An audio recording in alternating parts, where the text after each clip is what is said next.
this is a conspiracy. Dave, the only reason that they're getting positive reviews is because Dave Meltzer owns part of the company. You're not mentally fit to talk about wrestling in a public space. And I truly mean that. If you actually think these things, shouldn't have a platform. I want to start with one of the worst places in professional wrestling, and I'm talking about Reddit. Not specifically pro wrestling Reddit this time. This time we're going to the wild, wild world of the Ask Legal subreddit. That's a subreddit for like shoot lawyers, like real deal lawyers. And this user had a very interesting post that I want to read to you because apparently with AEW getting their new television contract, it is breaking the brains of some individuals. And I'm not just talking about our talking head pundits, Bischoff, Cornette, Conan. We'll get to them later. I'm talking about the average, everyday fan of professional wrestling, or known as Arugula Santiago. That's the user's name here. Arugula says, Shad Khan committing bribery and fraud by paying for off Warner Brothers Discovery and Fox to air AEW wrestling. So we're off to a good start. We're off to a tremendous start already. That's a great question. Is AEW being secretly funded by Shad Khan?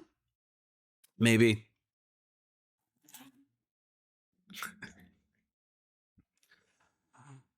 All right, let's get into it.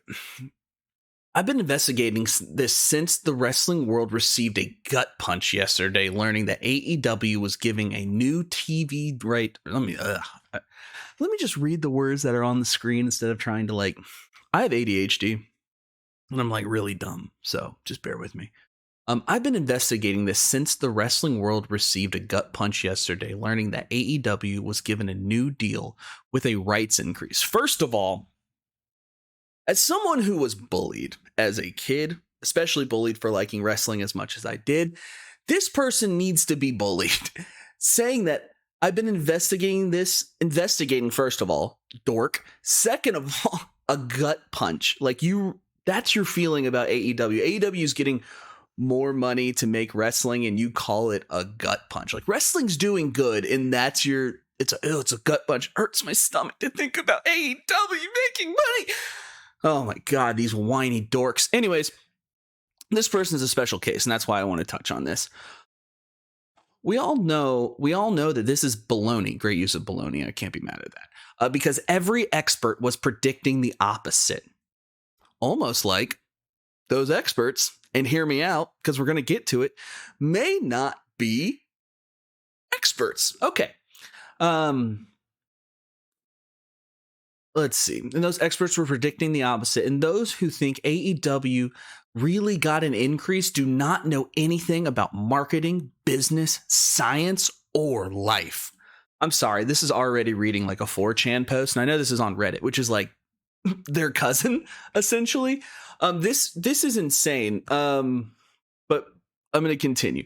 So I was doing the calculations and I realized that all the experts noted that the negotiations between AEW and Warner Brothers Discovery took an unusually long time, to which usually proves the negotiations are not going well for the wrestling company. Well, what I discovered is the most likely explanation is that Shad Khan decided to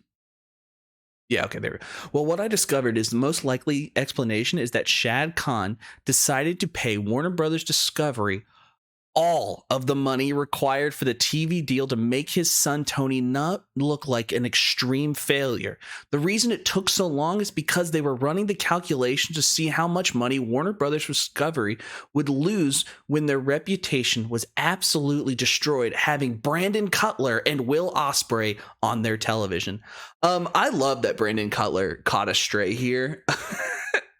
I don't know. This person has a problem with, of all people, Brandon Cutler. And I can't imagine I know Brandon Cutler's seen this.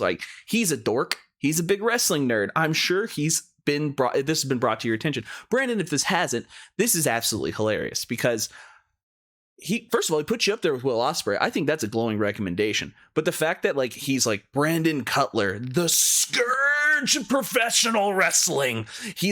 Brandon Cutler himself is going to destroy the reputation of Warner Brothers Discovery.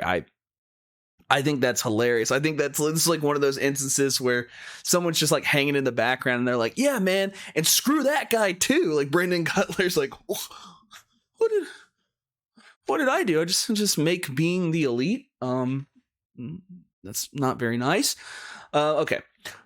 What this means is a deal. What this means is that the deal is fraudulent, and I think it amounts to bribery. Also, that's not bribery. If someone wants to pay a company to air stuff, that would just be capitalism. What you're describing is capitalism. And also, for 2 days, they have been getting media to report that they got a rights increase in business, and like business is as usual. So I'm also thinking they bribed the media and are probably violating FCC guidelines 6 ways to Sunday. If there are any lawyers available, I would really appreciate your help with our investigation. There's more than one of you? There's more than one of you that believe this. You put this in the legal subreddit because you were like, I'm going to find me a lawyer and we're going to take down Tony Khan in AEW. And this, to me, right, this is an incredibly psychotic take. This is like worrying. I think you should be in like ask therapy because this is concerning. Because what you're saying is AEW is paying Warner Brothers Discovery and Fox money to put their stuff on television. First of all, I don't know if I could like pay Fox enough to like run the stuff that I want them to run, like paid advertise, like paid promotion. You'd have to basically put that, like remember all the at 2 a.m. in the morning, it says this advertisement has been paid for by the following, things like that. I think you have to announce that. So I guess he's saying like they're not above board because they're not telling you that this is paid for. This is bought and paid for.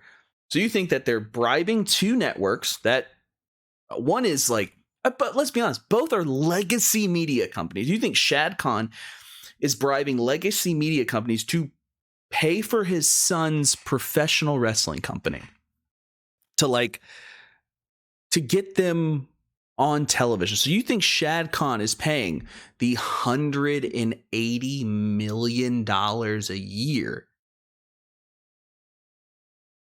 so his son can be a wrestling guy? So his son can be the booker? If that's your take, right? If that is your take, that's your honest and genuine take, I don't think this is a conspiracy.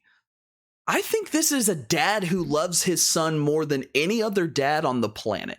I'm serious. Think about this. If Shad Khan is willing to spend $180 million a year just so his son can do his hobby, that's a great dad. That's an amazing dad. Best father of the year. You know those #1 dad mugs? That one should go to Shad Khan. I'm sorry.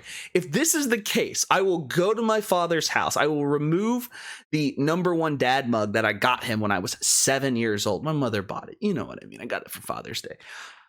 I will take that and I will mail it to Shad Khan because his dad, he as a father definitely loves his kid more, because paying $180 million a year for your kid to run wrestling, and you believe this, is insane. This is the craziest take I've ever seen. And now this post was deleted, obviously, from Reddit. So I just think we're going to go look at some of the comments. And let's see. I mean, this is the legal subreddit. Like, we are outside of the wrestling bubble. And unfortunately, when people go outside the wrestling bubble sometimes, it gives them it gives other people an insight into what we're dealing with. And people are like, the wrestling fans are crazy. Like, these people are insane. We should not be into the things that they're into because there's a psychotic wave of people over there. Let's see. All right. So this poster here says, I mean, this sounds like a conspiracy theory. Right away. Clocked him. What an expert. 1992. He's roughly my age. He must be very smart, much like myself. I mean, this sounds like a wild conspiracy theory. TV deals are complex and involve a lot of factors, but it jumps straight into bribery and fraud seems like a huge leap. Warner Bros. Discovery, Fox are massive companies. They don't need to be paid off to air products. If they believe it'll make them money, it don't need to be paid off them if they're those things are going to make them money. AEW has a loyal fan base, and while some people may not like their product, that doesn't mean it's inherently doomed or needs shady tactics to survive. Long negotiations also mean bad deals either. Sometimes you're just hammering out about details, TV rights.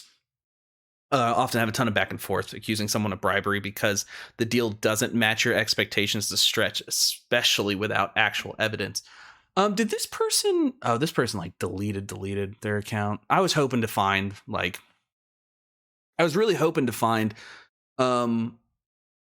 what they thought, because this is insane, and I hope, this is my hope, right, that this was like a shit post. I'm really hoping that was the case, because this is not markings of a well-adjusted human being.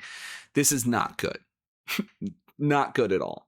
Let's see. Anybody else got anything cool to say? It's a pro wrestling company. It's an entertainment company. Okay. This person's no, just no.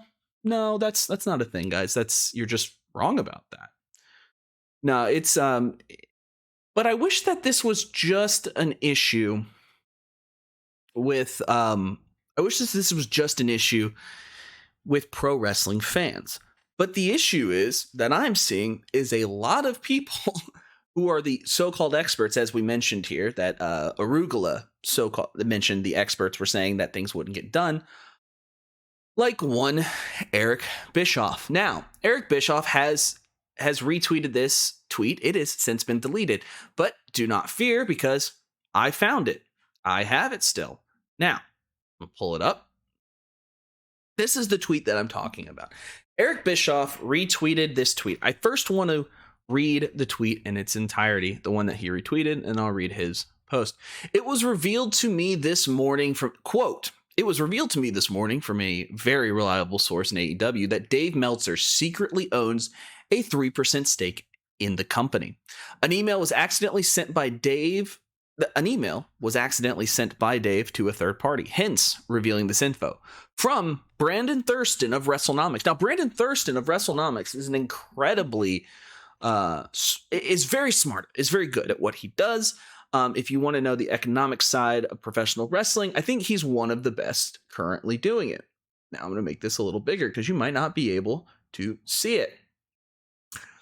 Brandon Thurston has also commented on this post saying it's completely untrue. Now, Eric Bischoff says, wow, if this is true, this explains a lot. And yes, Eric, and I appreciate you using the word if, because if is doing a ton of heavy lifting here. Wow, if this is true, it explains a lot. Tune in to Wise Choice of 83 Weeks on our YouTube channel as we dig into the veracity of this post and for my response to some of the social media posts we've been seeing thanks to Dave. Why are you fighting Dave Meltzer? Like, he's just a wrestling talking head, journalist, pundit, whatever your touch point is with Dave Meltzer. Like, Eric, you can't believe this is true. You can't believe that a billionaire gave 3% of his company to a wrestling journalist who was already going to like the type of wrestling that he put on. I don't think it's any, big surprise to anyone out there.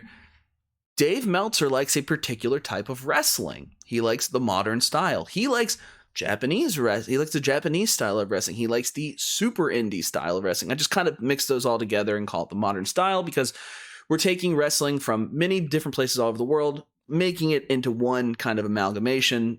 Call AEW the modern style of professional wrestling. WWE is like a sports entertainment version. Not saying they don't use modern aspects. It's just different types.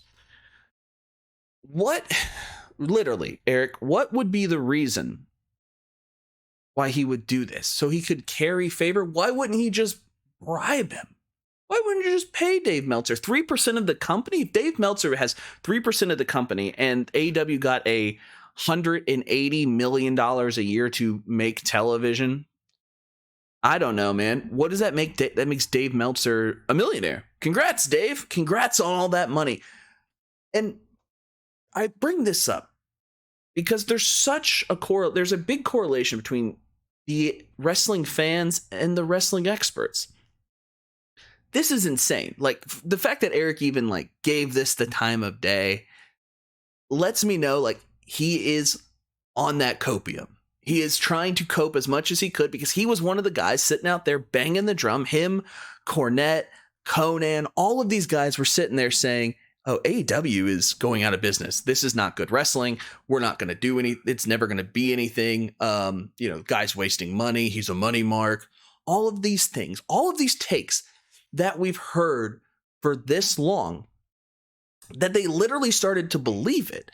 And they didn't trust their eyes. They didn't trust the business, because one of the things that stuck out to me, right?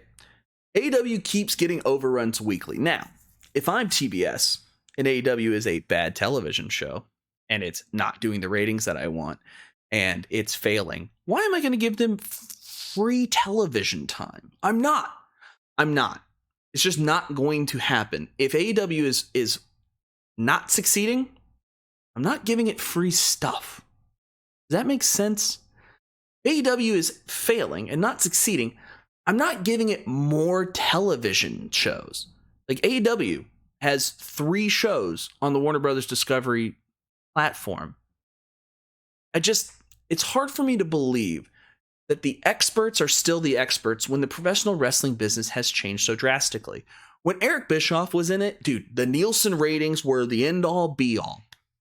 But Eric, you also worked in wrestling basically before the internet streamed videos, before watching things not on your television were so easy to do. Now we just do it.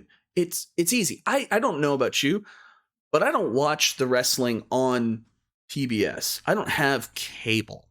Yeah? Most of us don't. I just zap it over from my phone. And I don't know if that's factored in the ratings. Frankly, I don't care. I'm not wanting to LARP as a television executive like so many fans want to. It's absolutely ridiculous. But I digress. Eric Bischoff, Jim Cornette, and Conan. These are the 3 people that I just think we could do without in professional wrestling punditry. And I'll be honest, right? Maybe they need to be re-educated. Maybe we just send them to the wrestling re-education camps that I have said time and time again. We're going to make you watch old TNA clips because no one has ever seen a TNA rights deal. We don't talk about them. We don't know what they are. And the old TNA, your ticket was included in your Universal Discovery or your Universal Studios package. So if you went to the Universal Studios theme park, you got to watch TNA. You wanted air conditioning? Great. We'll give you air conditioning. You're going to watch Jeff Jarrett wrestle, though. You're going to like it. And we're going to make you watch old TNA clips because you can't talk about things like attendance because it's just people in the Florida sun trying to get air conditioning for like 45 minutes because the line at Harry Potter is out the fucking door. Anyways. And you can't talk about television rights deals because we don't know. How does TNA make money? I do not know. No one knows. It's a secret. It's one of those secrets. It's the last secret in pro wrestling. Pro wrestling used to have so many secrets, and I think the last one is, how has TNA been around for 20 years? It just has. It just has, and you'll get over it, and one day you'll realize why you fell in love with pro wrestling in the first place. And it wasn't to talk about ratings and metrics and LARP as a television executive, LARP as a business executive. It's to enjoy pro wrestling. And that's why I think we need to send these guys back to the pro wrestling fun re-education camp. If you can't watch pro wrestling and not think about the numbers of pro wrestling, you're a dork. I'm sorry. Like, no one's watching movies. Like, I can't imagine going to watch Megalopolis, right? I haven't seen it yet. I've heard bad things. And just being like, man, I wonder how much money this movie's going to make on the box office. Like, that's not what you're there for. Critique art like it's art. So, like, why are we doing this? We do it constantly. But we need to stop listening to these guys. We need to stop listening to Cornette. We need to stop listening to Bischoff. We need to stop listening to Conan, because these guys, time has passed them by and they don't know what they're talking about anymore. I'm sorry. They flat don't. The fact that if you thought AEW was going out of business, you don't know anything about modern professional wrestling or how the modern professional wrestling business works. you don't get twice as much money if you're a failing company. And if you're listening to people out there saying this type of stuff, that AEW is going out of business and this is fake, this is a conspiracy. Dave, the only reason that they're getting positive reviews is because Dave Meltzer owns part of the company. You're not mentally fit to talk about wrestling in a public space. And I truly mean that. If you actually think these things, shouldn't have a platform. Chat saying AEW does 1.1 million via Dynamite on with the +4 from the DVR. Yeah, man, a lot of people just DVR stuff. Here's the thing, I don't care. I just don't care, and I'm so glad. Let's talk about this AEW deal for a minute. I'm so glad that part of this AEW deal is going to HBO Max. It's because all of this talk about ratings is going to be able to finally just float away. WWE is going to Netflix. They're not going to release the weekly ratings unless it just benefits them. The same thing with AEW, because they don't have to. There's no third-party company out there measuring these things. So can we please go ahead and start that right now? People who want to talk about the ratings and say like, oh, they're doing bad because of the ratings. Obviously, the ratings don't have that much impact anymore. I'm sorry, but I understand AEW's television ratings for their first watches are down. I get that. Not arguing numbers with you. But what I'm saying is those numbers obviously fundamentally do not matter if they doubled their television rights deal. I don't know about you, but if I go into work and I'm doing less work every single day, smaller and smaller amounts of work, and I'm getting less stuff done, my boss isn't going to walk into my office. If I'm doing worse, as what people would say by the metrics, my boss isn't going to walk into my office and double my pay. And that's the thing. I don't think people realize this, but the pro wrestling business is still like, business. And we would just, those metrics, just like you're metricized in business, just like how they're metricized in wrestling. But obviously, we've put the time, effort, and energy into the wrong metrics, because I would say it is safe to say that the people at Warner Brothers Discovery know a little bit more about the television business as it stands currently more than Eric Bischoff, Conan, Jim Cornette, or that guy who said that Shad Khan is the most loving father of all time. This is just, I don't quite get it. I don't quite get the psychosis. And not talking about the WCW wrestler, I'm talking about the mental disorder, I guess, that some pro wrestling fans have, because a show that they don't like is getting some airtime, that's getting money, that is successful. It's such a, what's the word here? It's such a selfish idea that if something that you don't like is either successful, if something you like, let me rephrase that, right? If something you like is something you don't like is successful, that's not a mark against you. It just means you're not the target demographic. Everything on this planet is not made for you, right?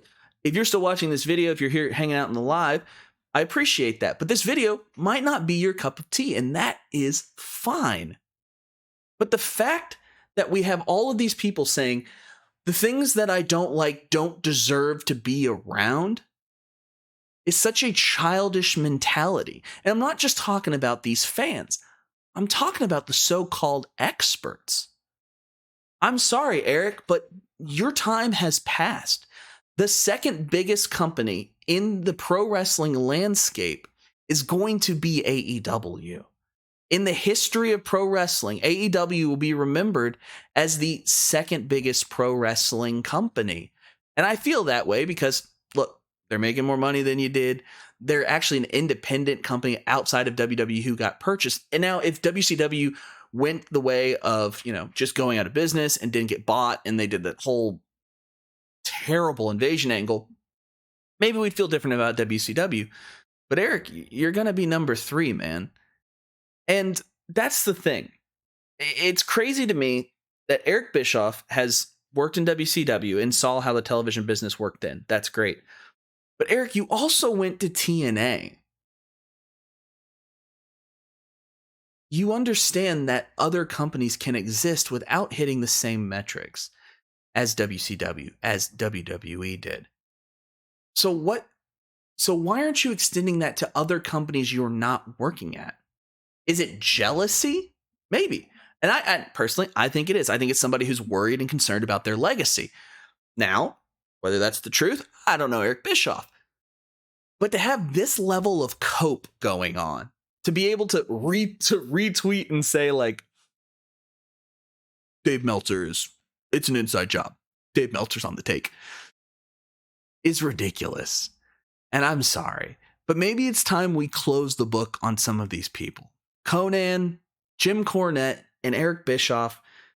Maybe it's time we send them out to pasture and just, let them give their takes to a fence post, because I'll be honest, the people that listen to them and parrot their takes are dumb as those very fence posts. All right. Oh my God. Okay, we got one. We got a live one. We got a live one in the chat. The moment MJF leaves AEW is dead. He's not on TV now, dude. They're doing just fine. He was hurt for a long time. I don't know if you know this. MJF is not really the face of the company anymore. And that's fine. MJF definitely was for a time the face of the company. He's not that guy anymore. And he will be eventually, right? But right now he's doing other stuff. But the fact that you think that one person is all of AEW is kind of ridiculous. All right, let's see. Did he post anything about this stuff? Sure does explain things. It's actually false. You and Conrad spinning up the next grift. No, man, I don't know. hey, it's Conrad. Come get your boy. Come get your boy. But yeah, look, dude, there's people in the chat. Meltzer's a fraud journalist. Colored me shocked. It's just, dude, these people, man. These folks who believe this stuff are a joke. And we have to deal with these people in our pro wrestling communities. And that's why I want to make these types of videos where we come out and we talk about these things. And there's so many people. You wouldn't listen to your weatherman if he got most of the stuff wrong. But there's so many people who listen to all of these bad take grifters. For what reason? They're wrong. Constantly. Time and time again. In massive ways. So why are you listening to them? I think we should do better, but hey, it's just me. All right. I want to talk about something else too now. All right. We're going to talk about this Bad Blood yesterday. Give me a background. Give me a background for Bad Blood. Somebody give me something here. You ain't got nothing for me. Oh, yeah. Cody Rhodes. KO attacking after the show is pretty funny. I love that. I love the stuff that's like not on television. And this is a lot of stuff that like AEW got hate for. They're like, well, if it's important, put it on the show. What? No, man, we don't have to. It's fine. It's fine. Let's see. Where is it? I want to see that Drew McIntyre. Why is it pulling up WWE PLE? I'm not searching for that. Squared circle. Let's just react to some news going on.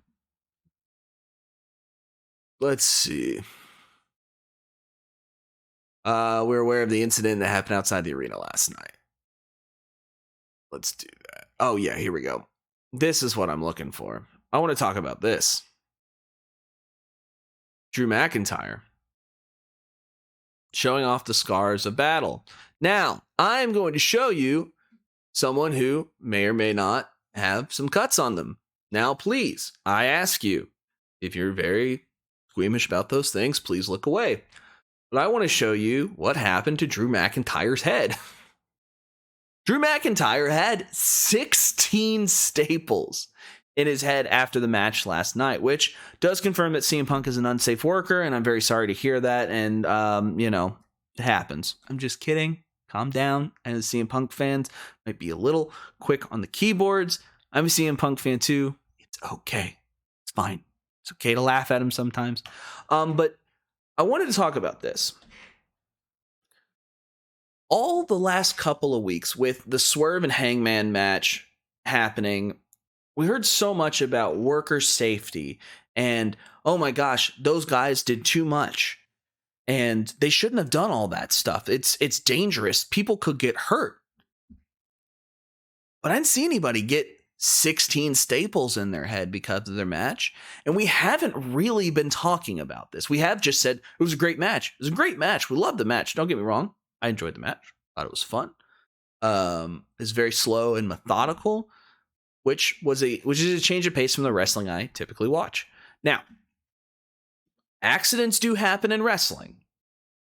This was, I would imagine, an accident. I don't think CM Punk was intentionally trying to hurt Drew McIntyre, but I do find it disingenuous that we have talked so much about what Swerve and Hangman had done, and everyone seemed generally okay by it. I don't think either one of them had to receive any staples or stitches. I mean, other than the staples that Hangman added to Swerve himself. Not medical staples, right? But the fact that we've had to go through this and say, well, AEW's dangerous and people are getting hurt and stuff like that. Buddy, people get hurt everywhere. And I know that the needle spot in Swerve and Hangman's match made a lot of people uncomfortable. And I get that. That type of wrestling necessarily isn't my favorite either. But I understand why they did it for that match. It was good for that match because that match was a blood feud. Much like Drew and Punk. But the difference is we're not hearing it now. And I'll be honest, Drew's a lot more hurt than Hangman or Swerve was. But we're not talking about that. And that's my issue, right? As the professional wrestling fan who feels the same way about professional wrestling, no matter what 3-letter company does it, I'm a little disappointed in the talk going around this on Bad Blood. Look, do you care or do you not care? Is it just because it was a needle? Because I don't know about you. I would rather take a needle through the cheek than have this done to my head. Yeah. Also, after which is a cool match, cool shot. Oh, this is also very reminiscent to a one Stone Cold Steve Austin, which I think is a cool picture. Let's see. Yeah, Drew needs to take a break after that one, dude. That was nuts. His head is way too split open.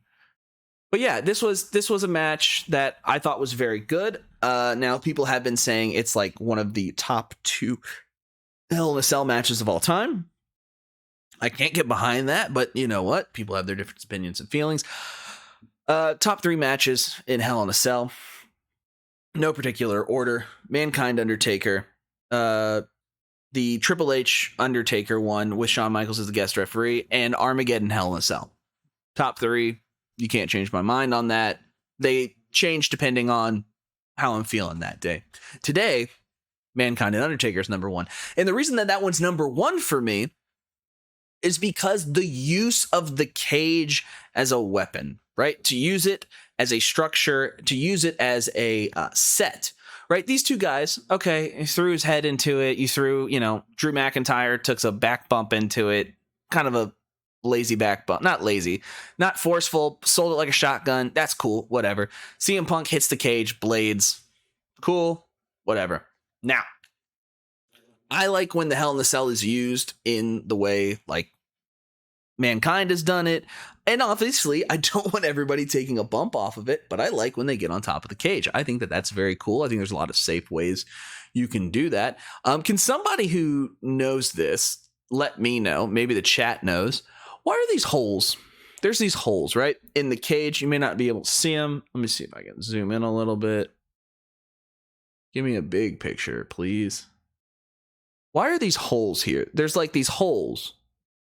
I don't know what they're for, but they're on the second level of the cage, and they're just like cut out little diamonds every little wear. Somebody let me know, though. I have no idea. I have no idea why that is, but somebody knows out there, and I want you to tell me. So, Galliford J, thank you for the gifts, man. I appreciate that. Thank you. So it's easier to climb? Are those in like climbing location? Okay, no, I can see that. Oh, yeah. I think you're right, because if you look where they're at, like it's kind of like a ladder, it's staggered. That makes sense. So if you can climb on the left panel, the middle panel, the right panel. Okay, cool. All right, yeah. I could see that. I could totally see that. Okay, thank you for that. Appreciate that, chat. Yeah, man. Match was good. But I do also want to talk about, and I'm going to bring up a TikTok from somebody in the chat, because I think that the TikTok is really good. And I think it's something to actually talk about. One time I told Brandy, I said, "Oh, you're a racist bone." I said, "I don't see color," and she said, "Well, then you don't see my experience." I don't see the difference in anybody. I don't see the color. I don't see the nationality. I don't see any of it. I just see talent. Fuck Paul Levesque with all of my heart. Seriously. All right, I gotta stop it there, right? Not really to stop because of the language, but I want to talk about this with Cody, right? I want to talk about what Cody was saying here. And he said, for those who might have not heard, one time he had a talk with his wife, Brandy. He said, "I don't have a racist bone in my body. I don't see color." To which Brandy responded, "If you don't see, then you don't see my experience." As a white guy in a interracial marriage, and previously an interracial relationship, dating, right? I've literally had this exact same conversation. You know, the idea of like, I don't have a racist bone in my body. I don't see color. I see everybody as human being. And my wife had to explain to me almost identically. And maybe this is a canon event for people in mixed race couples with a white person, right? Maybe this is something that happens. And that conversation that day completely changed my thoughts on race in America, because I had such a blind spot, because I got to live such a life of privilege of not having to worry about race, because I am indeed a white man. That's like one of the ones that you don't really have to worry about a lot. I got the man part, I got the white part. Really, like, I don't typically have to worry about a lot of stuff that has society, because society was created by guys who look like me for people who look like me. And I know we're going to have a lot of people that say, well, you know, if we're just splitting ourselves up here, I'm not saying to like segregate. Not at all are we saying that. But it's important to think about the extenuating circumstances and factors in people's lives. What I mean by that is, and this is something I did not know, in my own hometown of Louisville, Kentucky, there was a big problem with what was called redlining, which was going through and making sure that property in predominantly black and brown areas would never be as worth as much as their white counterparts. So we have systematically kept black and brown people of color, I'll just say, we've kept systematically in my city, we have kept people of color's investments low intentionally. And if you're not focused on, I'm not saying focus on race 24/7, but if you're not thinking about race and thinking about the systemic racism that's in our own communities, that America, I know a lot of people are going to get upset, but that America was built off of with slavery, you're really doing a disservice to your neighbor. And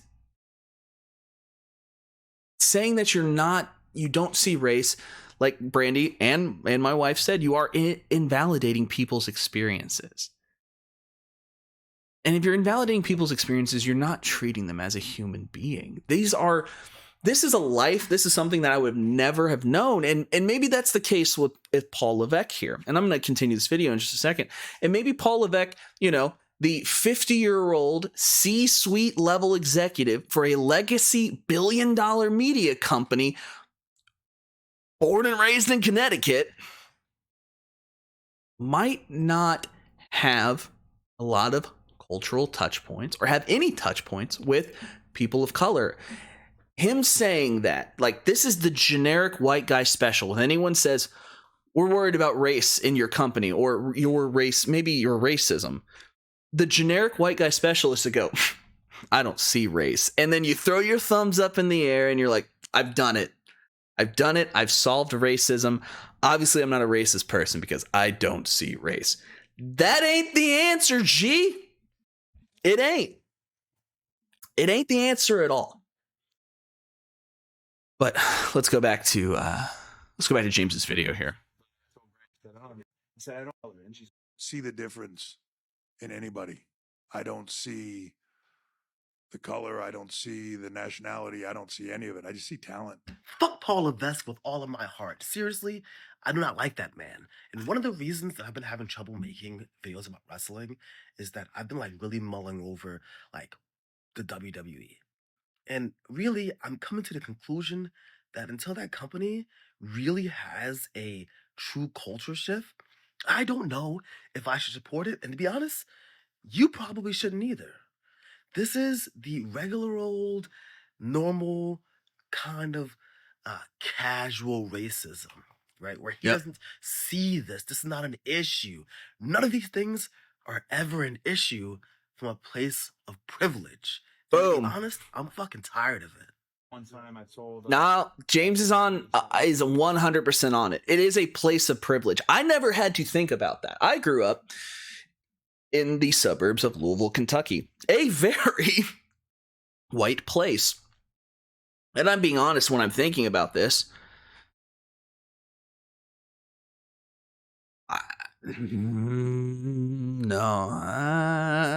There was not a single person of color that was in my neighborhood until I can't remember one. I can't remember anyone of a person of color in my neighborhood until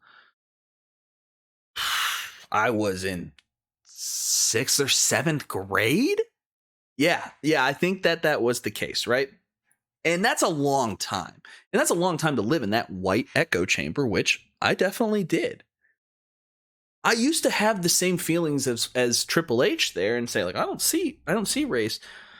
But I know this isn't typically the wrestling content a lot of people are talking about, but I think it's an important conversation. And this is a conversation that is coming up in professional wrestling, and we're not the most nuanced individuals in it. I will be honest, a lot of us are functionally dumb and don't understand how to have these difficult conversations about race. And on the other hand, Triple H also understands race a little bit because he tends to group all the people of color together. Now, I don't want to go too much into that, but,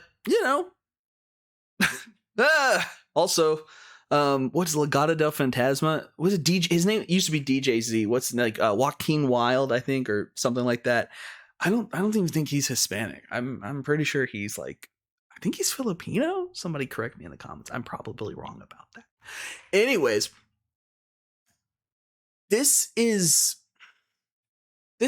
directly to Triple H. Triple H, I hope you're watching. You're an internet nerd. I know you're checking Twitter, so maybe I should throw some on Twitter. You got to do the work. When you are a person in your specific world, right? Representation is important. I didn't understand representation until I was, in my late 20s, because then again, everyone on television looked like me. So I never felt like representation was an issue for me because it wasn't. But there are other people on this planet, Triple H, besides you and me, both white men. So I need you just to do the work, because right now, and I'm going to shout out James because he's in the chat here, man. And he's right. If you're not being anti-racist, which, I mean, striving to end racism, doing things that stop racism from holding and doing things that are taking more of a hold in our world, you're actively part of the problem.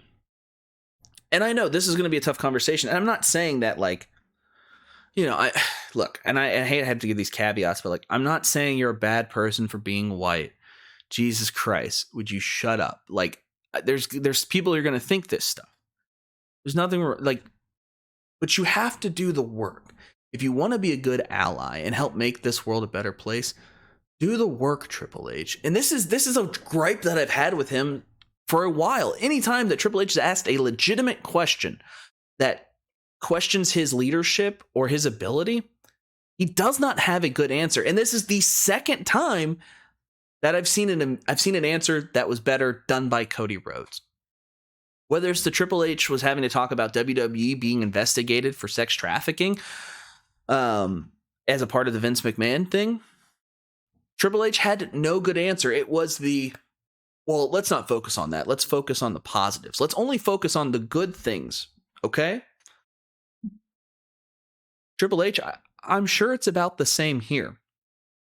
Those answers of let's just focus on the good things and I don't see race are two sides of the same coin. They're both not addressing the real issues. James in the chat saying, where's his media relations team? And I agree, man. Triple H, like, WWE is $1 billion company. How is there no one in the comms department that says, okay, well, I'm aware of the issues with the company, and I'm aware of the people talking about these issues on the company. We should smarten up the people who are going into the press conference with talking points. I'm sorry, but WWE is the world of like scripted promos, right? You know what you're supposed to say and go out there and do that. There's no reason you shouldn't be doing that in a press conference either. If you're going out there in front of journalists, be ready to answer tough questions. You would not go out there on Friday Night SmackDown with nothing in your big empty head. Maybe you go out there and spit water Triple H, and you tell them about the Triple H era, and you say, are you ready? Cool. You know to do those things. Just like you understand that you're going to get asked stuff about the Vince McMahon stuff. You're going to get the company that you work for, that you are a C-suite level executive for, is being investigated by the federal fucking government. And your response was, I just want to focus on the positives. And Alexandra in the chat's right. If this was happening at AEW, if that's okay, I'm going on a tirade. You got me hot. You got me hot. I don't even have my candle lit. Can't even calm down. But it's ridiculous that we have to sit here and listen to all this stuff. AEW is there's a conspiracy to have AEW on television. AEW is failing because I don't like it. And Tony Khan's a bad person. One of these two companies is being investigated by the federal government, and the other one just does wrestling you don't like.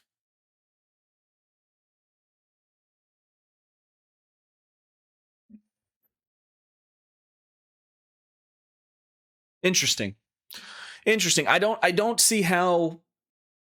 I don't see what, like, first of all, having a wrestling war and having these arguments. I understand if you want to say, I like this better, and you want to have a fun, casual conversation, go for it. Have fun, kids. But the fact that we're saying that, like, AEW is the bane of wrestling and it's going to kill the business and it's all these bad things. Buddy,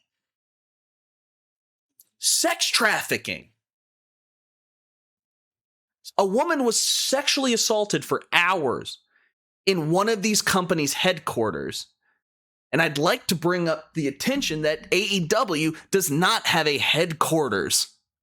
Okay, they might have a building, right? Or at least like a part of a building. I don't think they have like a whole headquarters though. What are we talking about? And I'm not saying, and I want to get back to James's video here, right? James saying it's a hard time to support WWE. And I get that. I totally get that idea and that thought and that feeling. And if that's the way you feel, more power to you. I get it. I get it. But the fact that we're just going around and getting in this tribal war about, I mean, really nothing, about personal preferences and what we want is ridiculous. All James is here saying, he goes, I just won't watch the product anymore. I just won't talk about it. And that's fine. I get that. And that's the thing. If you don't watch the product and you don't want to support the product, then don't talk about it. But the fact that we have so many people who don't watch a particular company, and I'm just, here we go. I'm trying to deprogram myself from this, because how many times, I don't know how many times I posted about AEW versus WWE or talking about these things. But anytime I post about AEW, I get a bunch of comments saying AEW is bad and you're a shill for AEW and this and that. But I also get the same thing when I post positive support of WWE. So at this point, I just don't care. The fact that we have so many people talking about AEW as like the worst thing for pro wrestling, how they're killing professional wrestling, is ridiculous. There's never an issue with having more selection, to having more choices. Just because those choices aren't for you, that's fine. I don't care. You can just not support them. But you also don't need to go into other people's spaces where they're enjoying those things and complain about it. I don't know. I don't play Warhammer 40K. I just don't. It's not my thing. I got friends that do. But I'm not going to go spend hours in subreddits and on TikToks and Twitter talking about something that I don't participate in, that I do not know about, that I do not enjoy. I'm sorry, but if you do that, you have too much time on your hands and you're a dork. Go outside and touch grass. And I mean it. Physically touch the grass, hold the grass, and just feel the energy of the earth for a minute. And just sit there and realize that maybe spending all your hours spending hours, which time is the only finite resource you truly have on this planet, spending that talking about things you don't like. Why? In that same sense, why talk about things you don't care about? Television ratings, quarter hours, key demos. You don't care about those things. You don't talk about them when it comes to television, comic books, movies. Granted, now some people talk about box office and stuff like that, but it doesn't make you like something. Could you imagine reading a review about a movie? You're reading about Joker 2, right? And you're like, oh, I wonder what the critics say about it. It just says, box office $7 million opening weekend. And that's all it said. It doesn't tell you anything. The people who criticize things, I think critics are very important in the pro wrestling space. I think they are. Because if you don't criticize things, I can criticize things I love because that's what I want to do. I don't feel bad like saying something is bad, because you shouldn't. If something doesn't work with you, it doesn't work with you, and that's fine. But the amount of people who just go out there on a daily basis and just crap on things that they're not watching, you're not an educated viewer. Your thoughts and opinions on this stuff truly don't matter. But you think that you should be listened to. What's going on at home? Like, truly. And I'm not trying to get super duper introspective here, but what's going on in your life that you need to make yourself the center of attention, that you need to go out there and just be, for lack of a better word, a dickhead? What's up with that? Look, I understand mental health resources in this country are not great. Find somebody to talk to, dude. It's crazy odd behavior. And I really mean that. Spend that much time talking about things you don't like. Just get a different hobby. But in regards to James's video, I totally get it, man. This should not have been an issue. And I'm sorry, you knew that this was going to come up, and you hit him with the old, I got no racist bones in my body. I don't see color, buddy. That's not the heat you think it is. So why are we doing it? I don't know. But Triple H, you got to be better. Triple H, you are literally woefully underprepared for your own press conferences. You are woefully underprepared in leading your team, optically speaking. You wouldn't allow that to happen when you were putting together a wrestling show, making sure you have enough cameramen, making sure that you have all the matches written down. But when it comes to I would say like those are less important than the person, because you are in a people business, mind you. Professional wrestling is a people business, and the fact that you're not ready to lead your people in such a way that shows confidence, that shows empathy, that shows caring, compassion, and understanding of why representation is important when you're a media mogul, you're woefully underprepared for the position that you're in. You need to take the time to get yourself right. Maybe stop worrying so much about having the Saudi government have a additional title, to have a one and done belt. Look, maybe the Saudi government can help us. Maybe you could be like, hey, Triple H, we'll give you $100 million if you could not say something stupid in a press conference. If you could be an actual human being with a functioning brain that knows and understands the real world around him, as opposed to an out-of-touch millionaire. Maybe we'd get that. Dude, do it. Do it, the Saudi government. I think it'd be really funny. Make Triple H a good person. Make him want to be a good person by paying him. And then you can also make a really terrible, ugly-looking belt if you want to. Okay. I think I'm going to wrap it up with that one. Okay, I'm going to read the chat. Anybody who had anything else I should react to before I do my closing here? Let me know. I don't have much time. I need to go make dinner. I got to make dinner.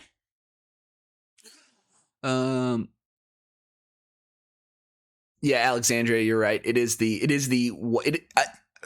two white guy like specials. I do not see race. I'm not racist. I have black friends. And I've heard that said like back to back. Hell, I probably have said that at some point in time. Like I can't be racist. I work with black people. Like, no, that doesn't mean you're not racist. You're not doing the work. No, so I think that is I think that is insane. Let's see. Yeah, people do go to the AEW events, they hate on it, and I'm like, dude, you spend money? Like, could you imagine? Could you imagine? You're like, I'm not the biggest Papa Roach fan. I wouldn't pay money to go see Papa Roach, but I wouldn't pay money to go see Papa Roach to hate on Papa Roach. I think it's kind of ridiculous. They wanted Stephanie out because she was scared of being a woman in charge. Oh, really? I don't know. It's disrespectful to say I hear it so frequently. Yeah, there is a lot of that. Let me see. I'm just gonna pop on to Reddit real quick. Is there anything going on super big? WWE Legends deal. That's fine. Good job, DDP. Love that. Bailey replying to AJ Lee. Her wrestling ring is really good for wrinkles. Oh, here's that full clip from Cody Rhodes. Let's see what Reddit says. We're gonna see what Reddit says on this.